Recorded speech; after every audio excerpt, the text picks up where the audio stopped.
નમસ્કાર, હું Rinku Prajapati public India ન્યૂઝમાં આપનું સ્વાગત કરું છું। શરૂઆત કરીએ આજના સમાચારની। ટ્રકનું ટાયર ફાટતા સાઈડમાં ઊભેલી બસને ટક્કર મારી।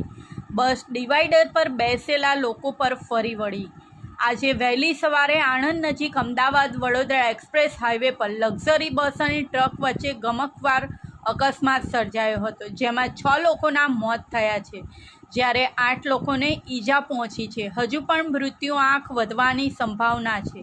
આ અંગે મળતી માહિતી પ્રમાણે ટ્રકનું ટાયર ફાટતા સાઈડમાં ઊભેલી બસને ટ્રકે ટક્કર મારી હતી, જેથી બસ ડિવાઈડર પર બેસેલા લોકો પર ફરી વળી હતી અને આ ઘટનામાં 6 લોકો કચડાઈ જતાં તેમના મોત થયા છે, જ્યારે અન્ય 8 લોકોને ઈજા પહોંચી છે। અકસ્માતની જાણ થતાં બનાવ સ્થળે સ્થાનિક પોલીસ, ફાયર બ્રિગેડ તેમજ 108ની ટીમ પહોંચી ગઈ હતી અને ઈજાગ્રસ્તોને સારવાર અર્થે હોસ્પિટલમાં ખસેડવામાં આવ્યા હતા।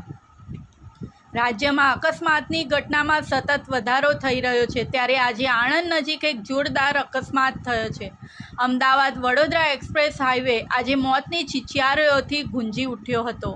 વહેલી સવારે ટ્રક સાઈડમાં ઊભેલી બસ સાથે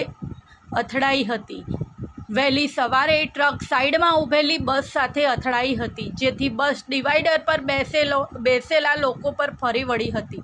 બસ નીચે કચડાઈ જવાથી 6 લોકોના મોત થયા છે, જ્યારે 8 લોકો ઈજાગ્રસ્ત થયા છે।